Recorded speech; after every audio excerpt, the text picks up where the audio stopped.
My daughter screamed, "Pay the rent or get out." But a week later, I sold the house.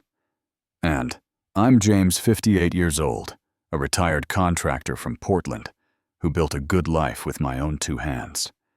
Never thought I'd hear my daughter Emily scream at me to pay rent or get out of what she thought was her house. The look in her eyes that day shattered my heart. No recognition of the sacrifices I'd made, just cold contempt for the father who gave her everything. What she didn't know was that I actually owned that house. Let me know where you're watching from and subscribe to hear how I taught my entitled daughter a life-changing lesson about respect and appreciation. I grew up with nothing but determination and a strong work ethic.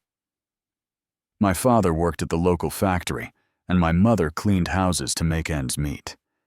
We lived in a small two-bedroom apartment in the rougher part of Portland.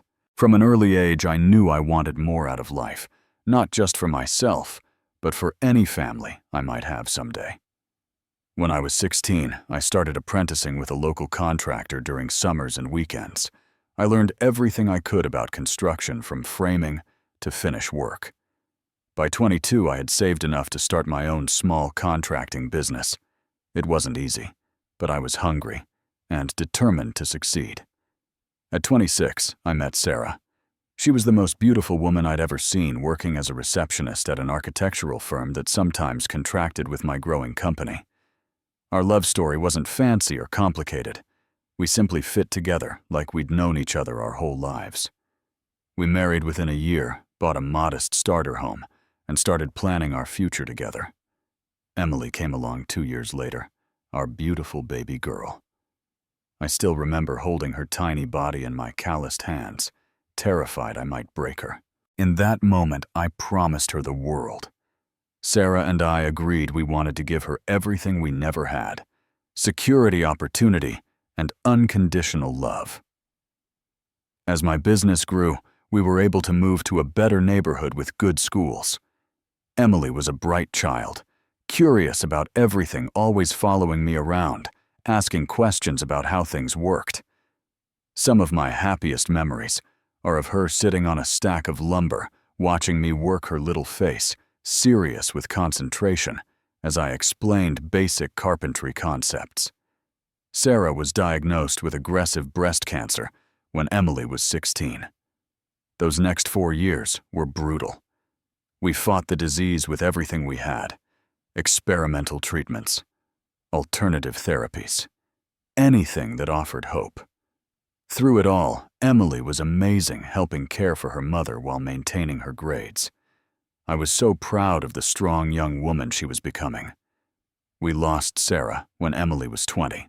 The pain of watching my wife slip away is something I still carry. After the funeral, it was just Emily and me against the world. I threw myself into making sure she had everything she needed to succeed. When she got accepted to the University of Oregon to study marketing, I was over the moon with pride. I sold our family home to pay for her college expenses, downsizing to a small apartment to make sure she graduated debt-free. During those college years, I noticed subtle changes in Emily. She became more image-conscious, more concerned with brands and status. The sweet, curious girl who used to help me in my workshop was being replaced by someone who seemed embarrassed by her blue-collar father. I told myself it was just a phase, that she was finding her way in a different world than the one I knew. After graduation, Emily landed an entry-level position at Riverton Marketing, one of Portland's most prestigious firms. She was ecstatic, talking about the networking opportunities and career advancement potential. I was happy for her, of course, but I noticed her calls and visits became less frequent.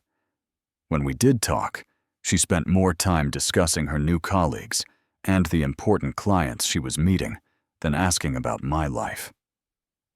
When Emily mentioned she was looking for a house to buy, I saw an opportunity to help her and hopefully strengthen our relationship. The Portland housing market was booming, making it nearly impossible for young professionals to buy property. Without telling Emily, I liquidated my retirement fund and purchased a beautiful 3-bedroom Craftsman in the trendy Selwood neighborhood.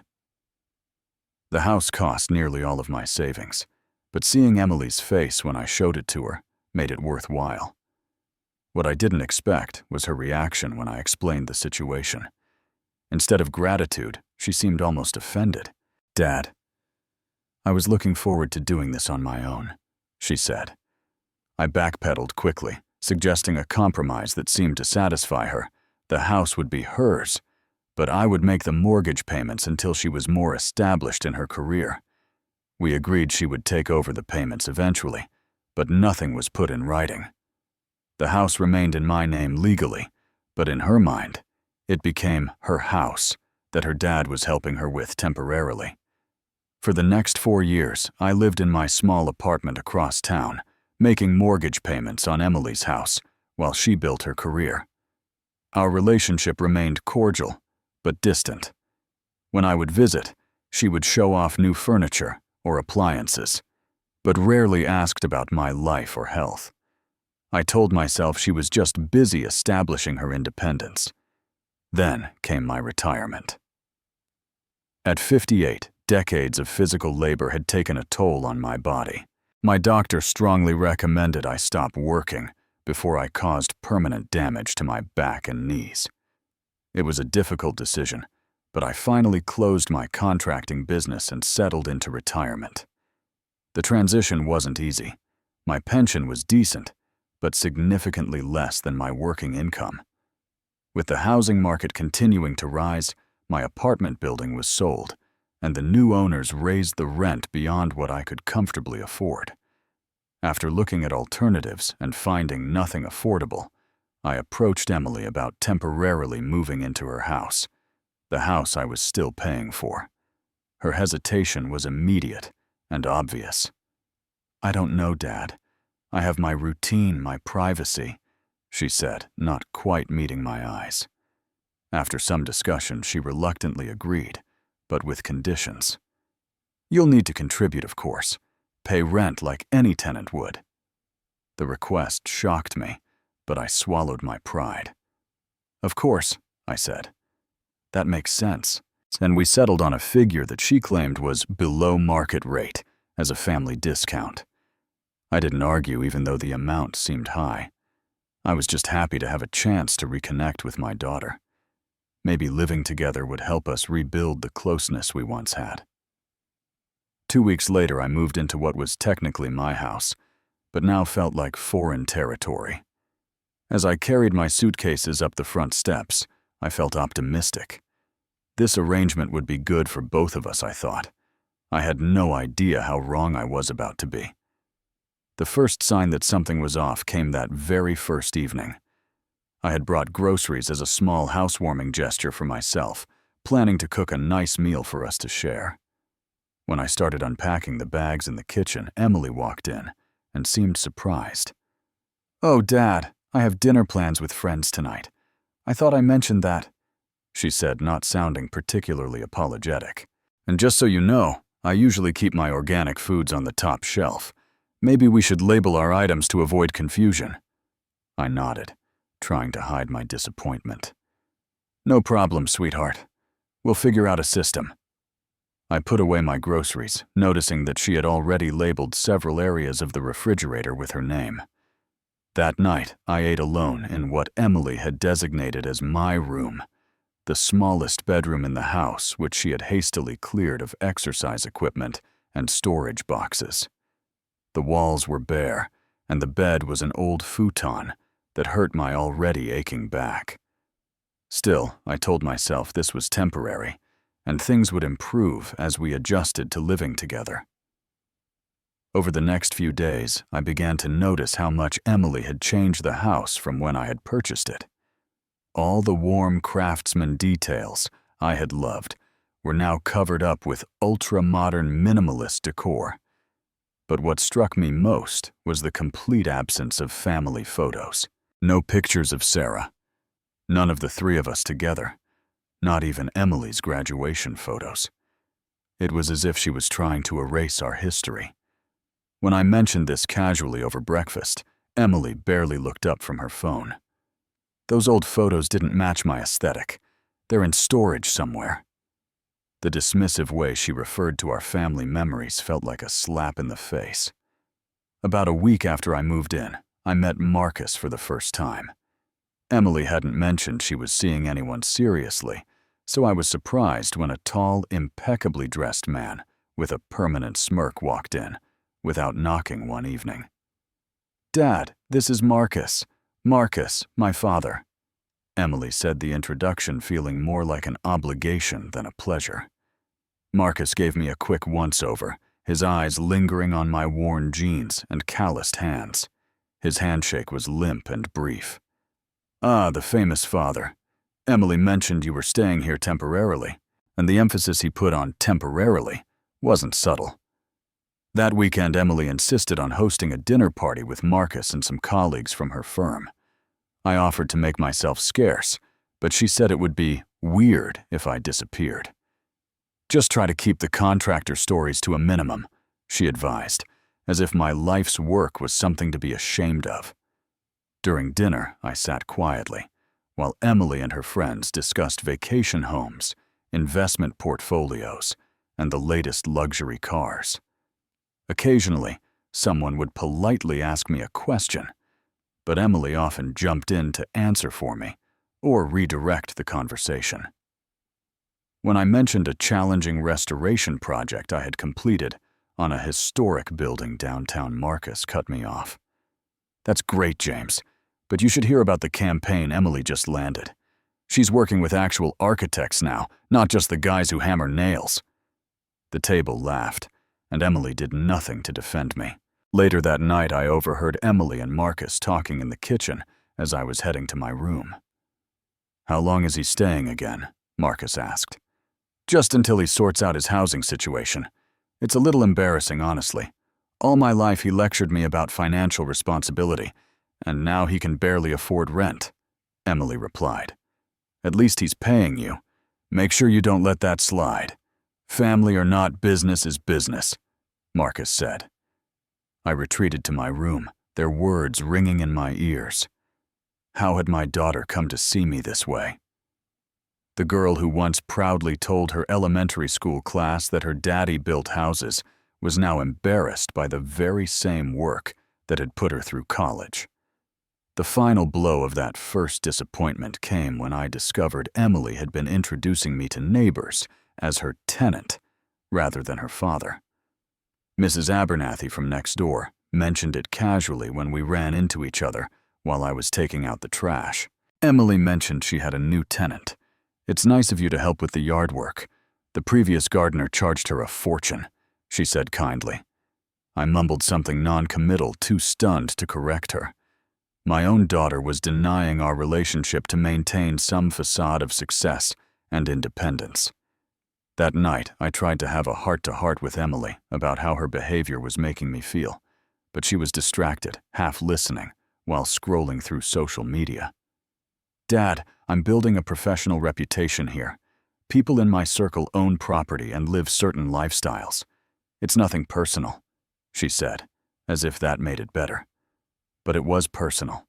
It was very personal indeed. And things were about to get much worse when an unexpected administrative error with my pension created a financial crisis I never saw coming. The notification from the Oregon State Pension Fund arrived on a Tuesday morning, a simple letter with devastating implications. Due to a system-wide administrative error, pension payments would be delayed by up to 60 days while they transitioned to a new processing system. For retirees with substantial savings, this might be an inconvenience. For me, who had sunk nearly everything into Emily's house, it was a disaster. I sat at the small desk in my room, calculator in hand, trying to figure out how to make ends meet for the next 2 months. The rent I was paying Emily plus my other basic expenses would quickly deplete my emergency fund. I would need to ask Emily for a temporary extension on the rent, something no father should have to do with his daughter, especially when he owned the house in question. That evening, I waited until Emily had finished her work calls before approaching her in the living room. She was curled up on the sofa, scrolling through her phone, barely acknowledging my presence, when I sat down across from her. "Emily, I need to talk to you about something important," I began, my voice tense with anxiety. She glanced up briefly. "Can it wait?" I'm trying to unwind. "It's about the rent," I continued, determined to have this conversation. "There's been an issue with my pension payments. They're implementing a new system, and payments are delayed for up to 2 months. I was wondering if we could work out an arrangement for the rent until this gets sorted." Emily's expression changed immediately, her eyes narrowing. "What kind of arrangement? Maybe I could pay half now, and half when the pension comes through. Or perhaps I could contribute in other ways around the house. There are several repairs I've noticed that need attention." "Dad," she said, her voice taking on the tone one might use with a misbehaving child. "I have mortgage payments to make. Bills don't stop just because your pension is delayed." I swallowed hard, fighting back the urge to remind her that I was the one making the mortgage payments, not her. "I understand that, but this is a temporary situation. I've never missed a payment before." Emily sighed dramatically. "I suppose you could pay half now, and the rest with interest when your pension comes through. But I need to be firm about this. I'm not running a charity." Interest. My own daughter wanted to charge me interest. I nodded, too stunned to argue, and retreated to my room. Through the thin walls, I could hear Emily on the phone with Marcus, shortly after laughing about something. Then her voice lowered, but I could still make out her words. "You won't believe this. Dad just asked for an extension on his rent. Apparently his pension is delayed or some excuse like that. I told him I'd accept half now, but with interest when he finally pays up." Marcus's response was audible enough. "Good. You need to establish boundaries. It's not your fault he didn't plan properly for retirement." Their conversation shifted to weekend plans, my financial crisis apparently not interesting enough to discuss further. I sat on the edge of my bed, a mixture of hurt and anger building inside me. How had I raised a daughter who could be so callous? The next few weeks brought more tension as Emily began treating me less like family and more like a problematic tenant. She created a chore chart for common areas, assigning me the majority of tasks. She left passive-aggressive notes when I used too much hot water or left a light on. When I cooked meals and offered to share, she usually declined, preferring takeout from expensive restaurants. One afternoon, I returned from a walk to find several of my belongings had been moved from the small area I was using in the living room to the garage. When I questioned Emily, she shrugged. "I'm having colleagues over tomorrow. Your stuff was cluttering the space. You could have asked me to move it," I said, trying to keep my voice even. "You weren't here, and it needed to be done." No apology, no recognition that these were my personal items being treated like unwanted junk. A few days later, I came home early from meeting an old colleague for coffee and found Emily in my room, rifling through my financial documents that I kept in a folder on my desk.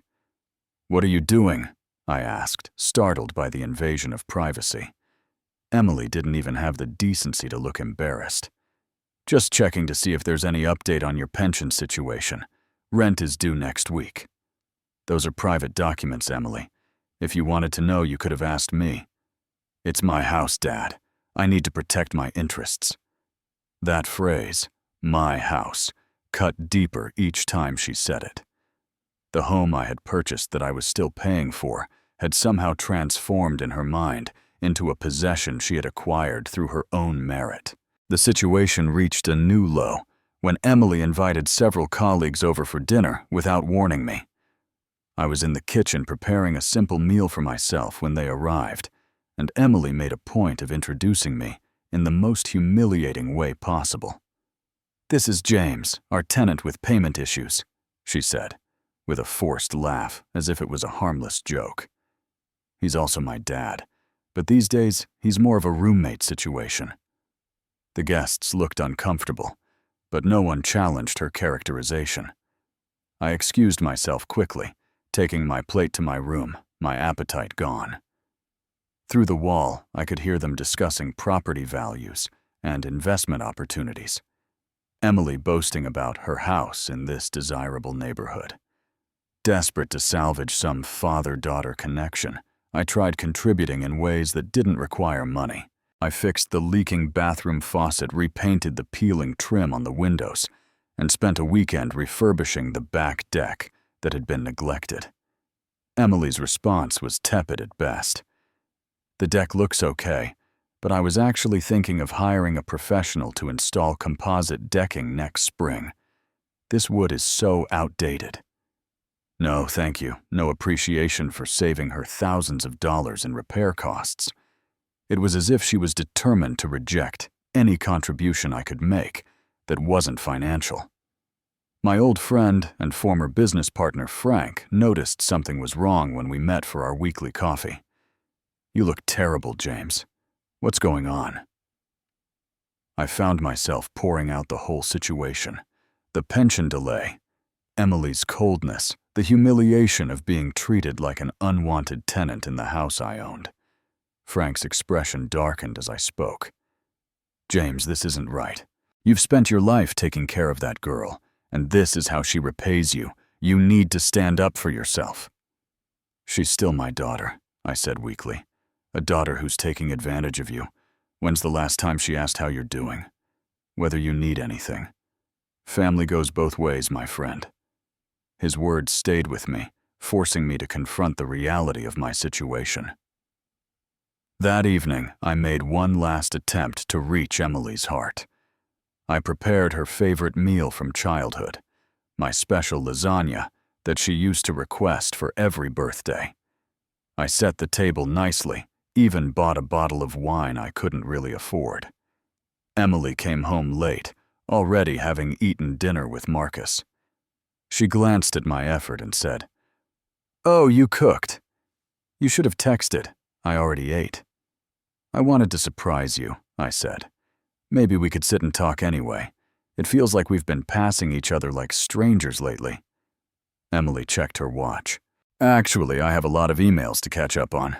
Maybe another time." She disappeared into her home office without another word. I sat alone at the table, the untouched lasagna growing cold, finally facing the truth. I'd been avoiding my daughter saw me as nothing more than a source of income, an inconvenience to be tolerated as long as I paid my way. The breaking point was coming, though. I didn't know it yet. All I knew that night, as I wrapped up the uneaten food and washed the unused dishes, was that something fundamental had broken in our relationship, and I wasn't sure it could ever be repaired. The morning that everything finally shattered began like any other. I was sitting at the small desk in my room, reviewing my budget for the 100th time, trying to figure out how to stretch my dwindling savings until my pension payments resumed. The house was quiet. Emily usually left for work early, and I had grown accustomed to the solitude. The sudden bang of the front door, followed by rapid footsteps, caught me by surprise. Emily appeared in my doorway without knocking. Her face flushed with anger, a piece of paper clutched in her hand. Behind her, Marcus lingered in the hallway, his expression a mixture of smugness and false concern. "What is this?" Emily demanded, thrusting the paper toward me.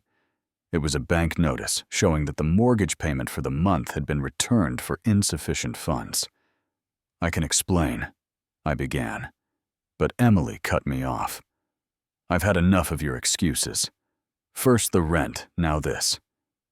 Do you have any idea what this will do to my credit score?" I took a deep breath, trying to stay calm. "Emily, there must be some mistake. I set up the automatic payment from my account like always." "Well, it didn't go through," she snapped.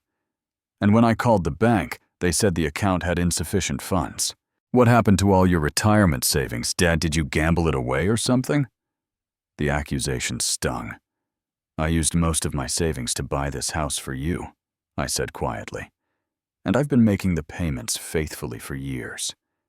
Emily rolled her eyes dramatically. "Here we go again with the guilt trip. You helped with the down payment, Dad. I appreciate that. But I've been handling the mortgage." The delusion in her statement was staggering. She truly believed she had been paying for this house, when in reality she hadn't contributed a single dollar to the mortgage in the 4 years she'd lived here. "Emily, I think we need to have an honest conversation about this house and our arrangement," I said, trying to keep my voice steady. "There's nothing to discuss," she cut in, her voice rising. "I need that mortgage payment fixed immediately, and I need your rent on time. No more excuses, no more delays." Marcus stepped forward, placing a proprietary hand on Emily's shoulder. "Maybe it's time to consider other arrangements, Emily. Your father clearly can't meet his financial obligations." Something in me snapped at his condescending tone. "This is between my daughter and me," I said firmly. "Actually," Emily said, her voice turning cold, "this is about my house and my tenant who isn't paying. I've been more than patient because you're my father. But enough is enough." She stepped closer, her eyes hard with a determination I'd never seen before. "Pay the rent or get out. I don't care if you're my father. I have my own life to worry about." The words hit me like physical blows. This was my daughter, the little girl I had raised alone after her mother died, the child for whom I had sacrificed everything. Now she was screaming at me about rent in a house that I owned, that I had bought for her out of love. "You have until the end of the week," she continued, mistaking my silence for acquiescence. "If you can't pay, you need to find somewhere else to live." Marcus stood behind her, a slight smile playing at the corners of his mouth. He was enjoying this, I realized, enjoying watching a father being humiliated by his daughter. I didn't argue. I didn't try to explain again. In that moment, I saw with perfect clarity what I had been avoiding for years. The daughter I had raised was gone, replaced by someone I didn't recognize. "I'll be out tomorrow," I said quietly. Emily blinked clearly, surprised by my calm response. She had expected begging excuses, perhaps tears. "Good," she said, regaining her composure. "That's good. It's probably better this way." I nodded and began gathering my things, methodically placing clothes into my suitcase with deliberate care. Emily watched for a few moments, perhaps waiting for me to break down or change my mind. When I continued packing in silence, she eventually left Marcus trailing behind her. Through the thin walls, I could hear them in the kitchen. "You did the right thing," Marcus was saying. "He was taking advantage of your kindness." "I know," Emily replied, though she sounded less certain. "It's just business. I have to protect my investment." I continued packing each item I placed in my suitcase, feeling heavier than the last. Photos of Emily as a child. The Father's Day cards she had made me, the watch Sarah had given me on our last anniversary. Tangible reminders of a life and family that now seemed like a distant dream. When I had packed everything I could fit into my car, I took one last look around the house I had purchased with such hope and pride. The craftsmanship I had admired, the details I had pointed out to Emily when I first showed her the house. All of it now covered up or replaced with trendy, soulless decor. Emily was in the living room when I carried out my last box. She was sitting on the sofa, scrolling through her phone, deliberately not looking at me. Only when I reached the door did she finally speak. "I'll need your key," she said, still not meeting my eyes. I placed the key on the side table without a word. She glanced up briefly, and for a moment I thought I saw a flicker of regret in her eyes. But then Marcus called from the kitchen, asking about dinner plans, and her expression hardened again. "Goodbye, Emily," I said softly. She nodded curtly. "Let me know when you have a new address for your mail." Those were her final words to me as I walked out of the house I had bought for her, the house she believed was hers. No goodbye, no "I love you," no acknowledgement of our shared history or bond. As I drove away, The weight of what had just happened crashed over me in waves. I had to pull over a few blocks away, my vision blurred with tears.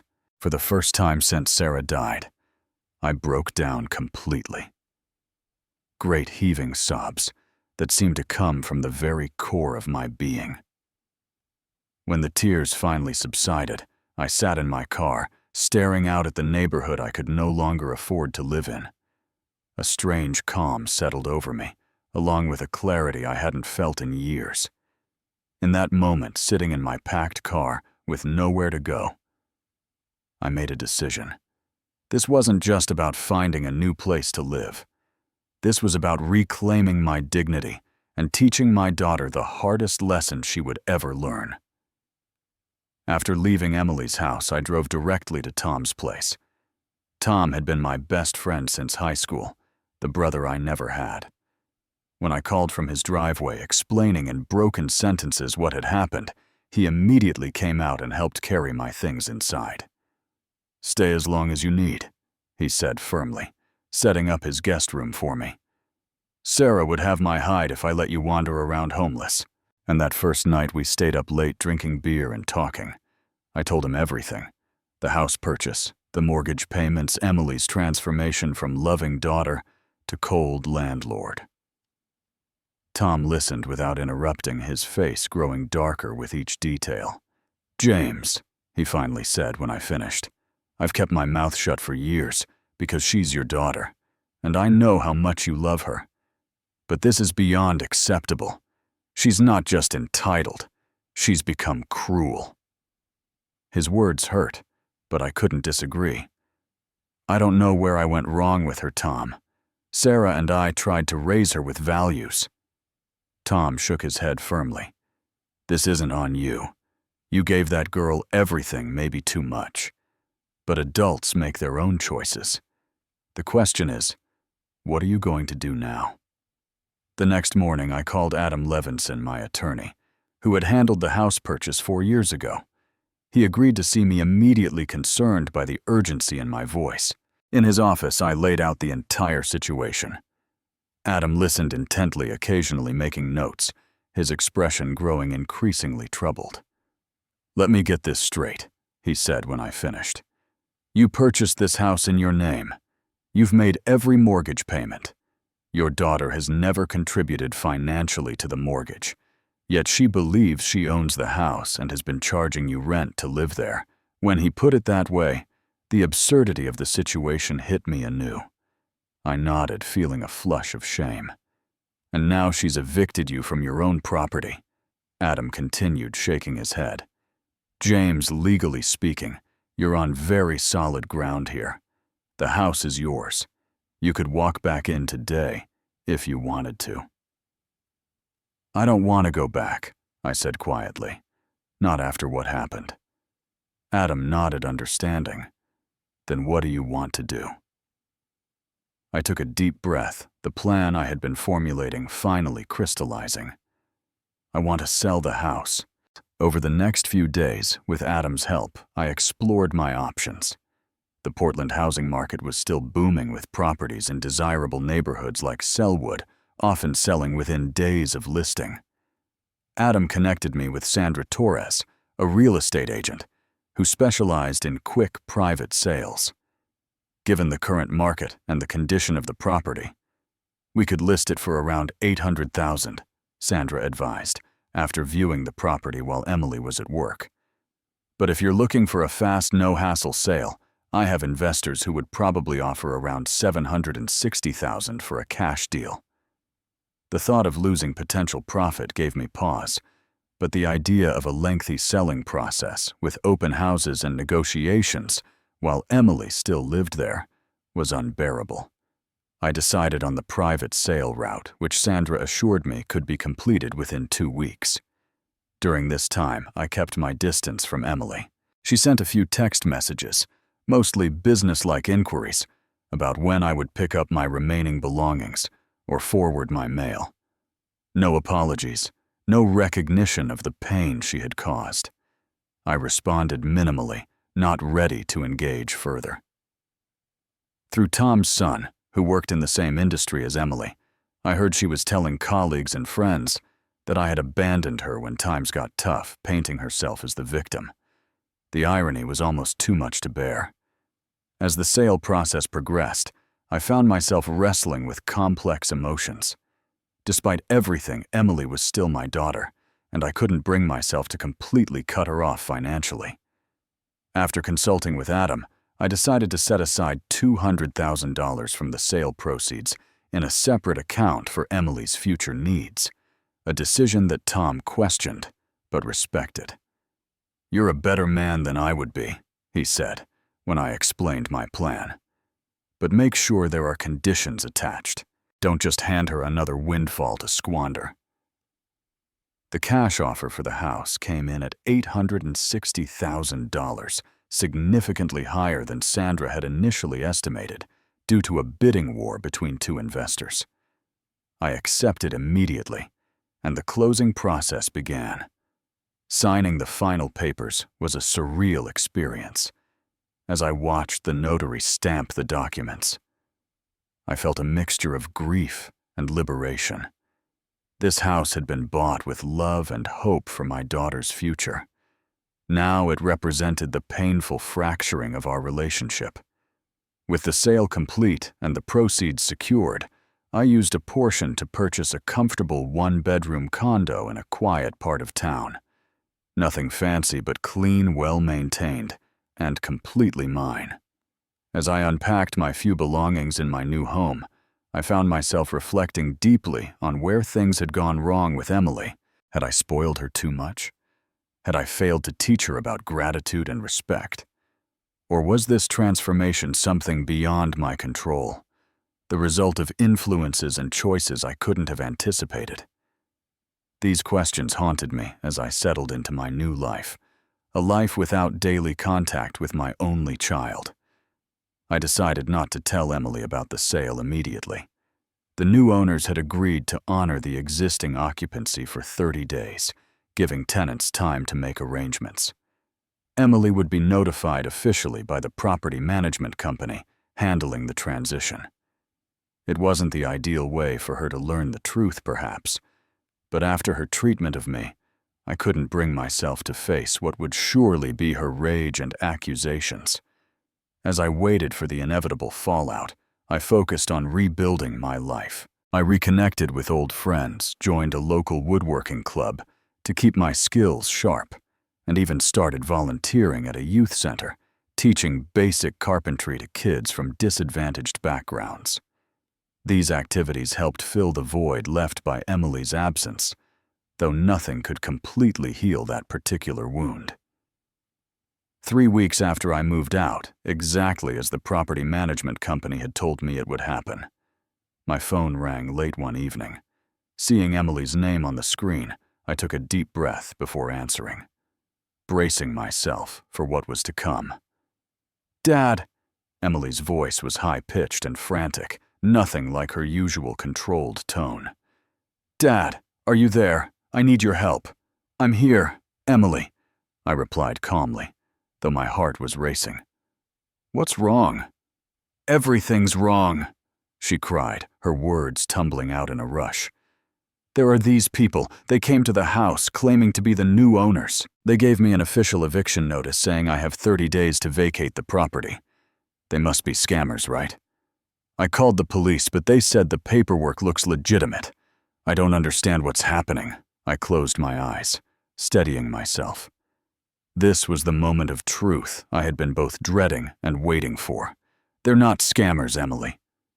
There was a pause then. "What do you mean?" "Of course they are. This is my house." "No, Emily, it wasn't your house. It was my house.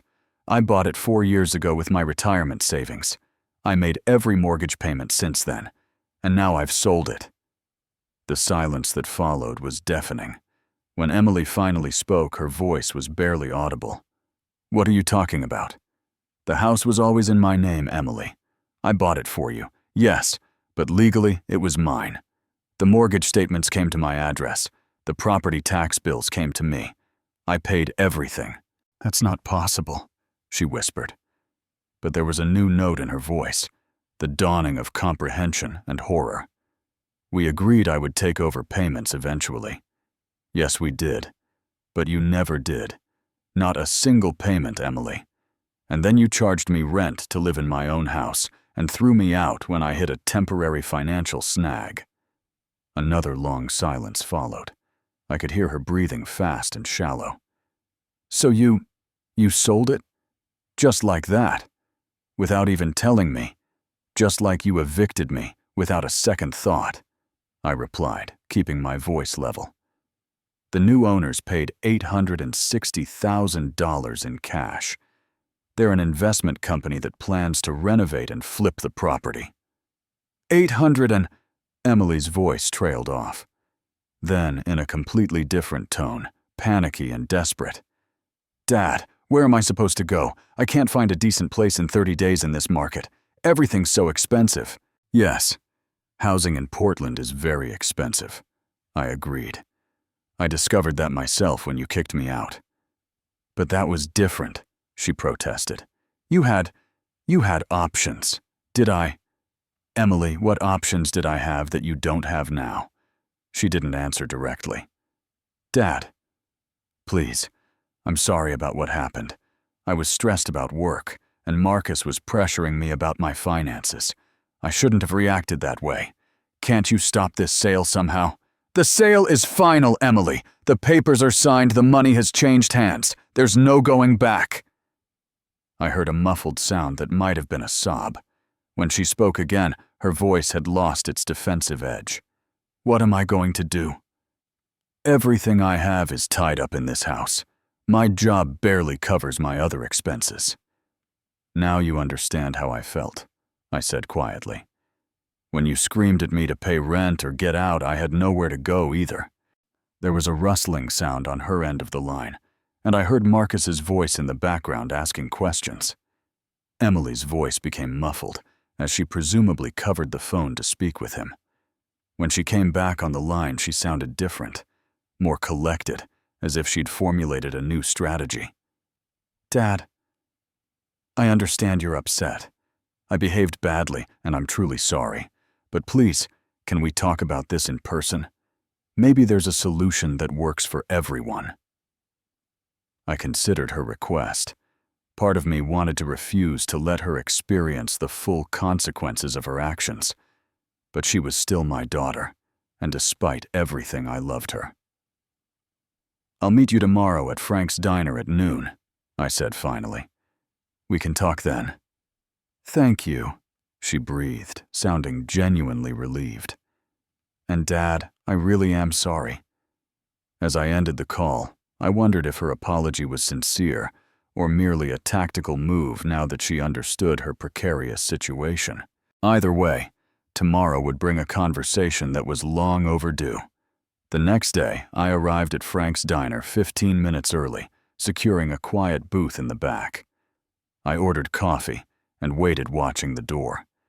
At exactly noon, Emily entered, followed closely by Marcus. My heart sank at the sight of him. I had hoped to speak with Emily alone. They spotted me and made their way over. Emily looked terrible, her eyes red-rimmed and puffy, her usually perfect appearance disheveled. Marcus, by contrast, was impeccably dressed as always, though his expression was grim. Dad, Emily said, sliding into the booth across from me. Marcus sat beside her, his arm immediately going around her shoulders, in a gesture that seemed more possessive than comforting. Emily, I nodded. Marcus, I wasn't expecting you. I'm here to support Emily, he said smoothly, and to help find a reasonable solution to this situation. The situation is quite simple, I replied. The house has been sold. Emily needs to find new accommodation within 30 days. Mr. Wilson, Marcus began, his tone condescending. Surely we can work something out. Perhaps you could use some of the sale proceeds to help Emily secure a new place. After all, she's invested years in that home. Invested, I repeated, unable to keep the edge from my voice. What exactly has Emily invested in that house besides decorations that covered up all the original craftsmanship? Marcus's expression tightened. Emotional investment is still investment. That house is her home. It was my home too, I said quietly, until I was thrown out of it. Emily placed a restraining hand on Marcus's arm and leaned forward. Dad, I know I hurt you, and I'm so sorry. What I did was inexcusable. I got caught up in trying to impress people and maintaining an image. I lost sight of what really matters. Her words sounded rehearsed, but the tears welling in her eyes seemed genuine. For a moment I glimpsed the daughter I remembered, vulnerable, capable of recognizing her mistakes. I appreciate your apology, Emily, but it doesn't change the current reality. The house is sold. Then help me find a new place, she pleaded. The rental market is impossible right now. Everything in my price range is tiny or in dangerous neighborhoods. Welcome to the real Portland housing market, I said. The one I tried to protect you from by buying you that house in the first place.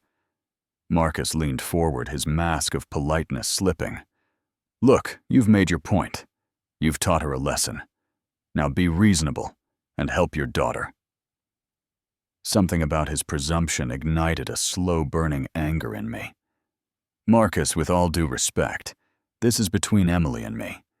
Your input isn't needed or welcome. He looked taken aback, then offended. I'm just trying to help find a solution here. No, you're trying to ensure that your girlfriend's comfortable lifestyle isn't disrupted, I countered. Where was your concern when she was throwing her father out on the street?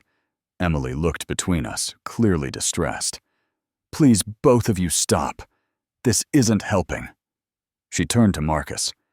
Maybe you should wait in the car. Let me talk to my dad alone. Marcus hesitated, clearly unhappy with the suggestion, but eventually nodded stiffly. Fine. I'll give you two some space. He stood, giving me a cold look before walking out. Once he was gone, Emily seemed to deflate, the practiced poise evaporating. He's not usually like this, she said weakly. He's just concerned. About what exactly, you or the status you represented with that house? Her eyes dropped to the table. That's not fair. Isn't it? Tell me something, Emily. If I hadn't owned that house, if I had just been your blue-collar father with no assets to speak of, would Marcus still be interested in you? Her silence was answer enough. I thought so, I said softly. Now let's talk honestly about your situation. In the weeks following our confrontation at Frank's diner, I watched Emily go through a profound transformation, one that ironically brought her closer to the daughter I remembered than she had been in years. The initial anger and betrayal she felt upon learning the truth about the house eventually gave way to genuine remorse. Our conversation that day had been difficult, but necessary. I had explained clearly that while I would never abandon her, I also wouldn't enable the entitled behavior that had consumed her. I've set aside some money for you, I told her toward the end of our conversation. $200,000. But it comes with conditions. It's not for maintaining appearances or impressing others. It's for securing your actual future. A modest home of your own someday, perhaps, or education, or even starting a business if that's what you want. Emily had stared at me, tears streaming down her face. Why would you do that for me after how I treated you? Because you're my daughter, I said simply. And because I believe the person who threw me out of that house isn't who you really are. I believe you can find your way back to yourself. The first test of that belief came when Emily had to find a new place to live. With her salary at the marketing firm, she could only afford a one-bedroom apartment in a much less prestigious neighborhood than Selwood. Gone were the craftsman details and spacious rooms of the house she had thought was hers. Her new place was small plain and a 30-minute commute from her office. When I visited her there for the first time 2 weeks after she moved in, I was struck by how much the modest space already felt more like a home than the house ever had. Family photos, including several of Sarah that I hadn't seen in years, adorned the walls. A quilt Sarah had made was draped over the sofa. Emily had even hung up a framed blueprint from one of my early construction projects. "I found these things in storage," she explained, following my gaze. "I don't know why I put them away in the first place. Actually, that's not true. I do know why. I was trying to be someone else, someone who didn't come from where I came from." We sat at her small kitchen table drinking coffee from mismatched mugs. "How's Marcus taking the change in your living situation?" I asked carefully. Emily's expression told me everything before she even spoke. "He's not. We broke up." I wasn't surprised, but I kept my tone neutral. "I'm sorry to hear that." She laughed without humor. "No, you're not. And you were right about him. The minute I couldn't keep up with his lifestyle expectations, he was gone. Said he needed someone who was on the same path as him." "His loss," I said gently. Emily nodded, wiping away a tear. "The stupid thing is, I knew all along. I knew he was with me because of what I represented, not who I was. Just like I knew deep down that I hadn't earned that house. I just wanted so badly to be the successful person everyone at work thought I was." This moment of self-awareness touched me deeply. It was the first time in years that Emily had been truly vulnerable with me, honest about her motivations and mistakes. Over the next few months, our relationship began to heal through weekly dinners, long conversations, and small gestures of reconnection. Emily scaled back her hours at the marketing firm, realizing the high-pressure environment had been contributing to her worst tendencies. She started doing pro bono marketing work for local nonprofits, finding purpose in using her skills to help others rather than just climbing the corporate ladder. One Sunday afternoon, about 6 months after the house sale, Emily called and asked if she could come over to my condo. When she arrived, she was carrying a large envelope and looked nervous. "What's on your mind, sweetheart?" I asked as we settled in my living room. "I've been thinking a lot about what happened, about who I became," she began. "And I wanted to show you something I've been working on." From the envelope, she pulled out a budget plan, carefully detailed and annotated. "I want to buy a small house eventually," she explained. "Not to impress anyone, but because I want root stability. I've calculated how much I need to save each month, how long it will take, what I can realistically afford." I looked over her numbers, impressed by the careful thought she had put into it. "This looks very sensible," I said. "A good solid plan." "I don't want to touch the money you set aside for me," she continued. "Not until I've saved a significant amount on my own. I need to do this myself to know that I can." Her determination moved me. This was the daughter I had raised. Practical, determined, willing to work for what she wanted rather than expecting it to be handed to her. "I'm proud of you, Emily," I said, meaning it more than I had in years. She smiled tentatively. "There's something else." She reached into the envelope and pulled out a smaller one, handing it to me. Inside was a check for several $1,000s. "What's this?" I asked, confused. "It's the rent I charged you," she said quietly. "All of it, plus interest. It's taken most of my savings, but it was never my money to begin with." I stared at the check, then at my daughter, seeing in her eyes the same integrity that Sarah had always possessed. "Emily, you don't have to do this." "Yes, I do," she insisted. "It's not about the money, Dad. It's about acknowledging what I did and trying to make it right." I considered for a moment, then nodded. "I'll accept this on one condition. We use it to start a college fund for disadvantaged kids in Sarah's name. Your mom would have liked that." Emily's eyes filled with tears, but she was smiling. "She would have loved that. Thank you for not giving up on me, Dad, even when I gave you every reason to."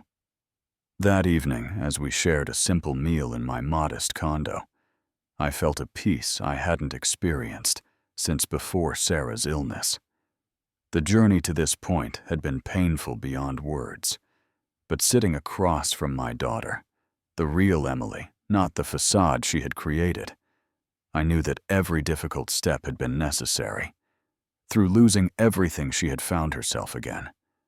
and through standing firm when it would have been easier to give in, I had helped her remember the values Sarah and I had tried to instill. The house was gone, but something far more precious had been rebuilt in its place. A relationship based on honesty, mutual respect, and genuine love. As Emily prepared to leave that night, she hugged me tightly. "I love you, Dad," she whispered. "I'm so sorry for everything." "I love you too, sweetheart," I replied, holding her close. "And I forgive you. We all lose our way sometimes. The important thing is finding the path back home." It's been almost 2 years since I sold the house, and Emily's life was turned upside down. Looking back now, I can see that what felt like the most painful rupture in our relationship was actually the beginning of its healing. The college fund we started in Sarah's name has grown steadily. Emily contributes to it monthly, often foregoing luxuries, to make her donation. We've already helped 3 students from underprivileged backgrounds begin their college education, something that brings both of us immense satisfaction. Emily eventually left the high-pressure marketing firm for a smaller company with values more aligned with her own. Her salary is lower, but her satisfaction and happiness are immeasurable.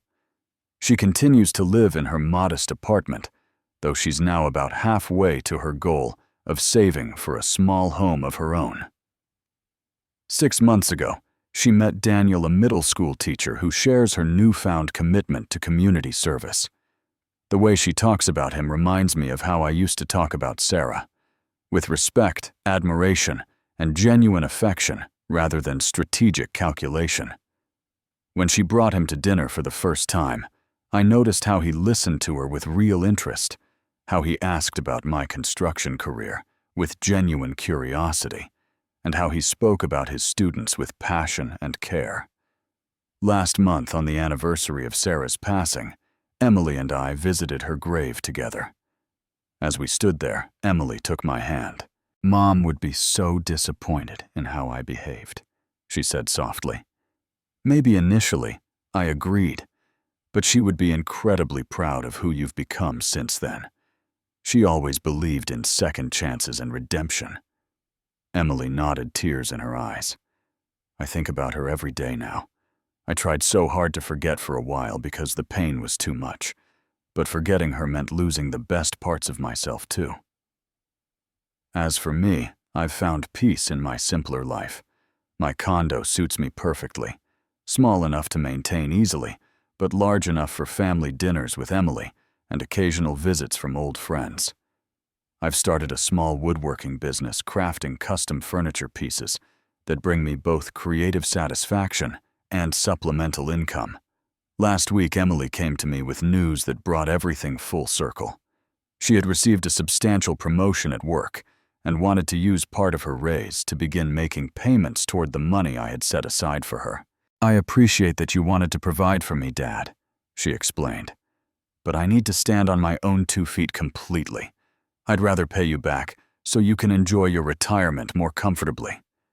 I smiled at her determination. "Keep the money in that account for now," I suggested. "Maybe someday it can be a down payment on a house you've primarily saved for yourself. Or perhaps it becomes a nest egg for your own family someday.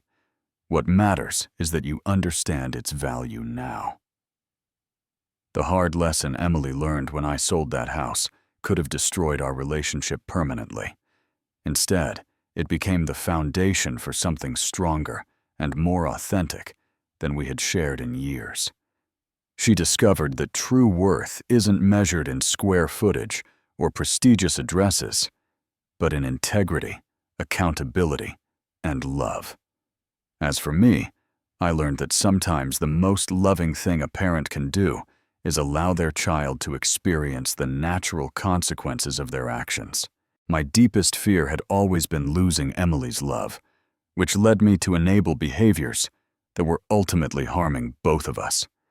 Finding the courage to stand firm, even when it broke my heart to do so, ultimately saved our relationship. So what would you do if someone you loved deeply showed you nothing but contempt and entitlement? Would you have the courage to hold up a mirror to their behavior, even if it risked your relationship? I'd love to hear your thoughts in the comments below. Remember to like this video if you found value in our story, and subscribe for more life lessons from someone who's walked a long and sometimes difficult road. Thank you for listening, and remember, sometimes the hardest choices lead to the most beautiful outcomes. Take care of each other out there.